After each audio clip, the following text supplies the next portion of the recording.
Le Rouge et le Noir, publié en 1830, est l'un des plus grands romans de la littérature française du XIXe siècle. Écrit par Stendhal, pseudonyme d'Henri Beyle, ce roman mêle intrigue psychologique, portrait social et critique politique. Il est souvent considéré comme un roman réaliste, mais il contient également des éléments romantiques et philosophiques. L'histoire suit Julien Sorel, un jeune homme ambitieux, issu d'un milieu modeste dans une petite ville fictive du Jura, Verrières. Intelligent et cultivé, Julien rêve de grandeur dans une société où l'ascension sociale est difficile. Deux voies semblent s'offrir à lui, l'armée ou l'église. L'armée, le rouge de l'uniforme napoléonien, ou l'église, le noir de la soutane. Il choisit la voie religieuse, non par foi, mais comme outil d'ascension. Julien devient précepteur chez le maire de Verrières, Monsieur de Rênal, et entame une liaison secrète avec Madame de Rênal. Cette première aventure amoureuse marque le début de son initiation au monde des passions et des hypocrisies sociales. Lorsque la liaison est découverte, Julien doit quitter Verrières. Il entre alors au séminaire à Besançon, où il se distingue par son intelligence, mais aussi par son hypocrisie maîtrisée. Plus tard, il devient secrétaire de marquise de la Mole, un aristocrate parisien. À Paris, Julien s'apprend de Mathilde de la Mole, la fille de marquise, une jeune femme brillante, orgueilleuse et complexe. Leur relation est tumultueuse, mais Mathilde tombe enceinte et son père accepte à contre-cœur de faire de Julien un noble pour qu'il puisse épouser sa fille. Cependant, le passé ressurgit. Madame de Rênal, à la suite d'une lettre anonyme, accuse Julien de séduction intéressée. Fou de rage, Julien retourne à Verrières et tire sur elle dans l'église. Elle survit, mais Julien est arrêté. Au procès, Julien refuse de se défendre. Il est condamné à mort et accepte sa peine avec fierté, préférant mourir en restant fidèle à lui-même. Madame de Rênal, toujours amoureuse de lui rend visite en prison et ils se réconcilient. Julien est guillotiné. Après sa mort, Madame de Rênal meurt de chagrin 3 jours plus tard. Mathilde, quant à elle, accomplit un geste romantique et extravagant en allant enterrer la tête de Julien elle-même, comme une héroïne tragique. Le Rouge et le Noir est un roman de l'ambition, du pouvoir, de l'hypocrisie sociale et de la lutte des classes. Julien incarne le conflit entre l'idéalisme et l'opportunisme, entre le rêve romantique d'élévation sociale et la dure réalité des barrières sociales de la Restauration. Stendhal critique férocement la société monarchique, l'Église et les privilèges de l'aristocratie. Le roman met en lumière l'ennui et la vacuité d'une société gouvernée par l'apparence, la réputation et la conformité. Mais c'est aussi une œuvre profondément psychologique. Julien est tiraillé entre son orgueil, ses désirs, son intelligence et son incapacité à trouver une place dans le monde. Il cherche l'amour, la reconnaissance et la grandeur, mais il est constamment rejeté par les institutions qui prétendent incarner ses valeurs. Le titre lui-même symbolise ce dilemme en anglais. Quelque chose de perplexe qu'on ne peut pas choisir. Le rouge de l'uniforme militaire, symbole de gloire, de passion, du passé napoléonien, et le noir de la soutane, symbole de soumission, de stratégie, mais aussi de pouvoir sous la Restauration. Le Rouge et le Noir n'est pas seulement un roman d'amour ou d'ambition. C'est un miroir de la société post-révolutionnaire française, un cri de révolte contre l'hypocrisie, un chef-d'œuvre de lucidité psychologique. C'est aussi une histoire tragique, où un jeune homme brillant, mais trop lucide pour être heureux, échoue à s'imposer dans un monde où il n'a pas sa place.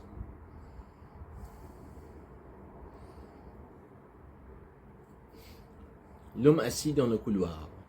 Autrice Marguerite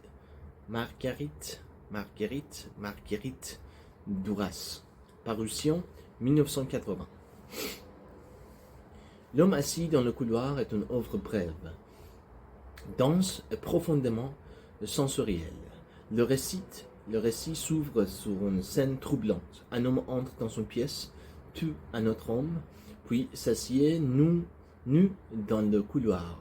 Ce geste à la fois brutal et silencieux marque le début d'une longue méditation sur la passion, le sexe, la mort et la mémoire. L'histoire se déroule dans une maison coloniale, probablement en Afrique, bien que l'espace reste volontairement flou et indéfini, comme souvent chez Duras. Le récit est centré autour de 3 personnages. Une femme blanche, un homme noir, qui semble être son amant, et l'homme assis dans le couloir. Ce dernier, après avoir commis un meurtre, reste présent, nu, immobile, presque spectral. La narration est fragmentée, obsessionnelle, poétique, marquée par la répétition et le flou temporel. On ne sait jamais vraiment si les événements sont réels ou fantasmés.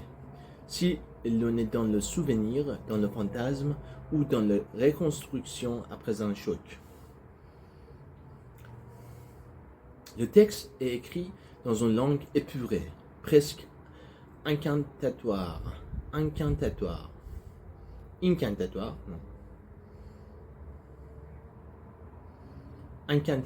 voilà. Le texte est écrit dans une langue épurée, presque incantatoire. Il est moins une narration linéaire qu'un poème en prose, traversé de fulgurances sensuelles et de visions troubles. Le sexe, la chair, la chaleur, la mort, tout s'entrelace dans une sorte de transe. Le lecteur est plongé dans une expérience hypnotique, où le langage lui-même devient un outil de fascination.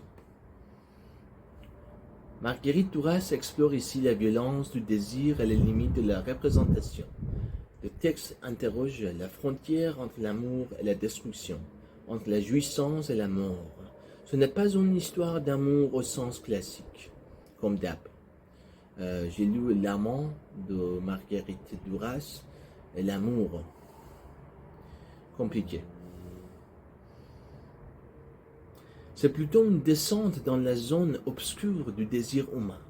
L'homme qui s'assoit nu dans le couloir après avoir tué est une figure ambivalente, à la fois coupable et témoin, prédateur et victime.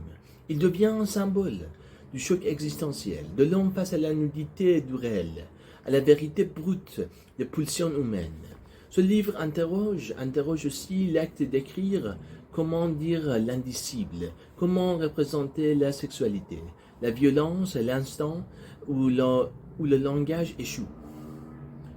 L'instant où le langage échoue. Chez Duras, le silence est souvent plus parlant que les mots. La fin du livre ne propose pas de dénouement classique. Il n'y a ni résolution ni morale, exactement comme l'amour de Duras. L'homme reste assis, nu, dans le couloir. La femme continue à parler, à se souvenir, à dire le silence. Le texte s'achève comme il a commencé, dans une tension suspendue, dans un non-temps, comme si l'événement serait joué éternellement dans la mémoire. Ce refus de conclusion est typique de Duras. J'avais raison. Elle ne cherche pas à expliquer, mais à faire ressentir. La fin du roman est ouverte, circulaire, laissant le lecteur dans une zone d'inconfort, mais aussi de fascination. L'homme assis dans le couloir est un texte brûlant, à la frontière du roman, du poème et du théâtre intérieur. Ce n'est pas un récit à comprendre, mais à éprouver. Il part de l'incommunicable, de la violence du désir, de la solitude radicale de l'être. Duras, une fois de plus, nous plonge dans cette langue à la fois sèche et incandescente. À la fois sèche et incandescente, où chaque mot pèse, où chaque silence crie. Il part de l'incommunicable, de la violence du désir, de la solitude radicale de l'être. Duras, une fois de plus, nous plonge dans cette langue à la fois sèche et incandescente, où chaque mot pèse, où chaque silence crie.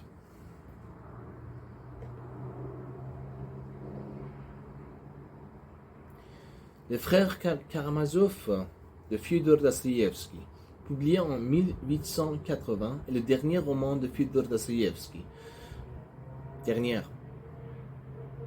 Considéré par beaucoup comme son chef-d'œuvre. Toutes ses œuvres sont quasiment chefs-d'œuvre. Chef-d'œuvre, voilà. C'est une œuvre monumentale à la fois philosophique, psychologique, théologique et profondément humaine. À travers l'histoire tragique d'une famille déchirée, Dostoïevski explore les grandes questions de l'existence. Dieu, le mal, la liberté, la responsabilité et la rédemption. L'intrigue se déroule dans une petite ville de Russie et tourne autour de la famille Karamazov, dirigée par le père Fyodor Pavlovitch Karamazov, un homme immoral, égoïste, manipulateur et obsédé par l'argent, les plaisirs charnels. Il a 3 fils officiels, Dimitri, Mitya, le fils passionné, impulsif, tourmenté, souvent en conflit avec son père à propos d'un héritage d'une femme, Gurushenka, Ivan, intellectuel, rationnel et athée, hanté par la question du mal et du silence de Dieu. Alexis Alyosha, le plus jeune spirituel, doux et profondément croyant, disciple du starets Zosima dans un monastère. Un 4e fils illégitime, Smerdiakov, silencieux et méprisé, joue un rôle crucial dans l'histoire. L'intrigue principale tourne autour du meurtre de Fyodor Pavlovitch. Dimitri est accusé de crime car il avait des motifs, argent et jalousie. Mais le mystère reste entier. Qui est réellement le coupable? Est-ce Dimitri? Est-ce Smerdiakov? Est-ce Ivan qui, par ses idées, a indirectement provoqué le meurtre? Ce crime devient un prétexte pour Dostoïevski d'explorer les conflits moraux, religieux et existentiels. Ivan incarne le doute et l'athéisme. Dans un chapitre célèbre intitulé « Le grand inquisiteur », il présente une parabole puissante où le Christ revient sur terre mais est rejeté par l'Église. Waouh! Cela soulève la question, les hommes veulent-ils vraiment la liberté spirituelle ou préfèrent-ils la sécurité et le confort d'une vérité imposée? Le roman suggère que l'absence de Dieu peut mener à une crise morale. Si Dieu n'existe pas, tout est-il permis? Et même s'il existe, pourquoi permet-il la souffrance des innocents? Le mal et la rédemption. Le mal est omniprésent dans le Père, dans les tentations de chacun, dans la souffrance des enfants, mais Dostoïevski offre aussi une voie vers la rédemption, notamment à travers Alyosha, personnage lumineux et porteur d'espérance.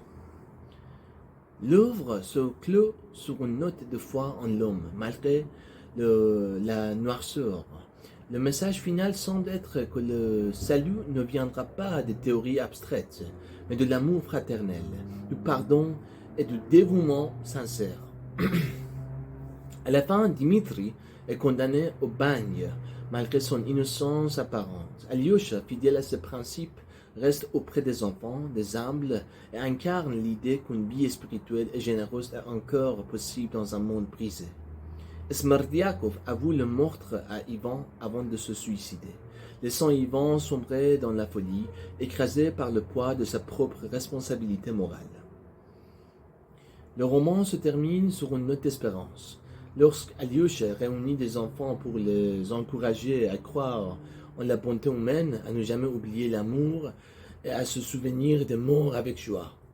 C'est une conclusion douce amère. La souffrance est là, mais la lumière intérieure est possible. Les frères Karamazov est bien plus qu'un roman. C'est un miroir tendu à l'âme humaine. Dostoïevski y rassemble toutes les tensions de son époque et de la nôtre pour poser la question ultime. Que vaut une vie sans foi, sans amour, sans justice? Une œuvre puissante, vertigineuse, qui invite à la réflexion, au doute et peut-être à la foi.